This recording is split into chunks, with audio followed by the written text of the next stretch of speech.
Hello and welcome to my little bookish corner of the internet. My name's Harriet. Today, since we're just over halfway through the year now, I am filming this a little bit late. I thought I'd just talk through the top 5 books that I have read so far in 2022. There is no order to this because I feel like that would be really hard for me. It was hard enough just picking 5 books to talk about today. You may have heard me talk about them in a couple of reviews and things, which if I do have proper full-length reviews for the books that I mention, I'll leave them linked down below so you can check those out.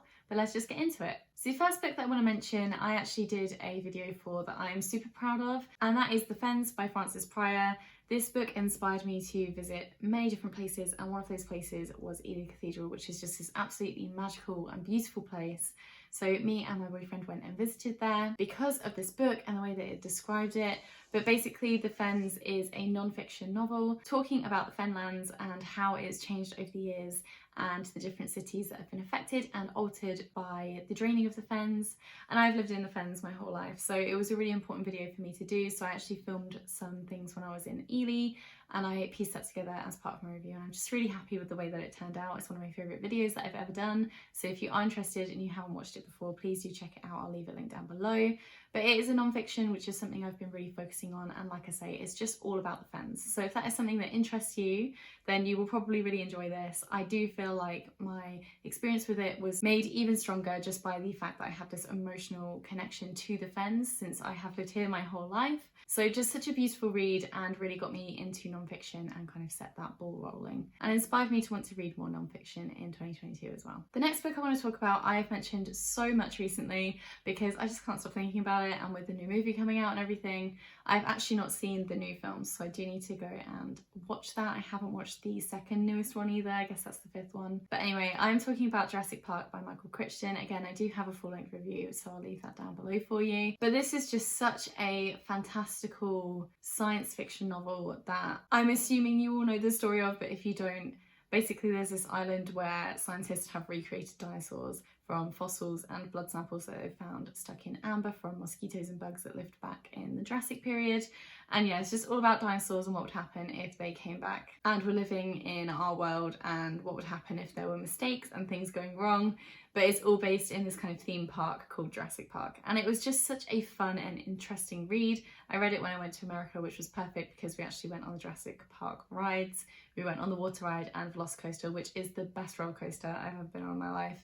If you're going to Universal at all, Islands of Adventure, please go on Velocicoaster if you like roller coasters, because it is just so good. But if you don't like roller coasters, don't go on it, because my mum went on it and she absolutely hated it because she's not a big roller coaster person.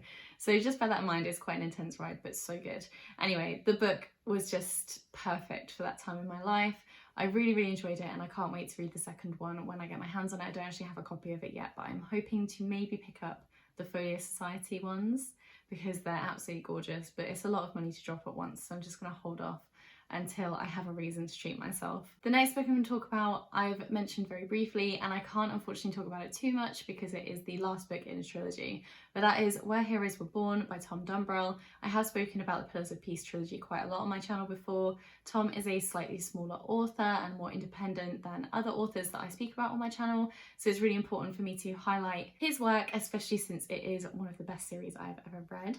So it's kind of like a fantasy medieval novel following a storyteller named Cyrus and the crazy things that happen in his life, and how his life is changed when he finds something out and how that changes his family. Now this 3rd book is the last one in the trilogy, and it's actually following more of his sister's story, which was a really nice change of pace, but it was absolutely heartbreaking and very emotional and just superbly done. I don't think there's any other way that Tom could have done anything to wrap up this series better. It was just a fantastic read, really enjoyable, and if you're interested in this, please do try the 1st book and see how you get on with it. It's really not very expensive to purchase, so please do support this smaller author. His work is amazing, and just the energy and effort that must be put into this series is astounding. I don't know how he did it. And also his wife is his editor, which I just think is so sweet, and they must have an amazing relationship to be able to do that, because I feel like that would be a lot of stress. We're going to move on to a children's book now, which I've never read before,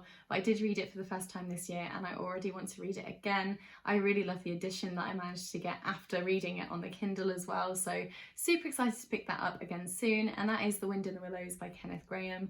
This is such a gorgeous little story, basically following the change of the seasons and all these little creatures that live within our world but are different to the animals that we know in our world. So they have little houses and cars and they get up to all this crazy mischief, and we're following a group of friends made up of different animals and their relationships with each other and the adventures that they go on, mainly surrounding Mr. Toad, who seems to get himself into more trouble than the rest of the gang. But it was just such a strong, beautiful story about friendship, and I really would like to watch a very good movie adaptation of this. So please let me know if you have watched a really good one. What one would you recommend me watching? I do know that most of them are available on YouTube to watch for free, which is really good. So please let me know which one you think I should check out. I do very vaguely remember watching a stop motion version of it, but I'm not sure if it's the best one to rewatch or not. I don't remember too much about it. But yeah, leave your recommendations down below.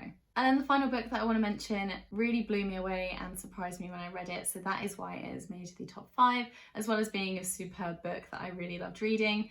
That is If Cats Disappeared from the World by Genki Kawamura. Sorry if the camera is shaking, the cat is currently rolling around in his sleep, which is very cute, but not very good for my tripod. Anyway, yeah, If Cats Disappeared from the World. So this is a translated works from Japanese, and it's following the story of a man who is nearing the end of his life, and the devil comes to him in a form that you wouldn't be expecting, and basically gives him a choice to remove one thing from the world for an extra day of life for himself. So it's definitely a book that focuses on how far you would go to save yourself and how that affects other people and other beings within the world, and just how far you would go before you accept death and realize that the world doesn't revolve around you. There are other things within the world.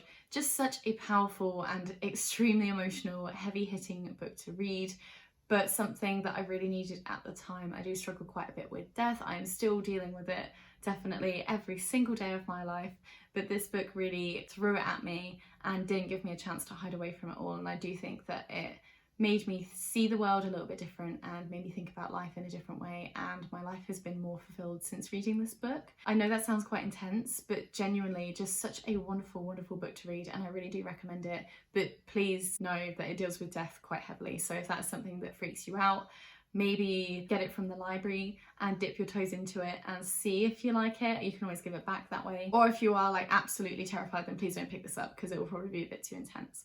But it's such a gorgeous book, and I do know many people who have said this is one of their favourite books ever. I wholeheartedly agree, and I cannot wait to reread this one in the future. So yeah, those are the 5 best books from 2022 for me so far. They are wonderful in their own rights. They're all very different books from each other, but I am so glad that I read them this year. It's been such a wonderful reading year so far, and I can't wait to see what I read next and see if this list changes by the end of the year. That would be very interesting. Please let me know what your top 5 or top 3, if you're feeling adventurous, books of the year so far have been. Let me know down below and we can have a little chat about it. But yeah, that's everything from me today. Thank you so much for watching, and I will see you in my next video. Bye.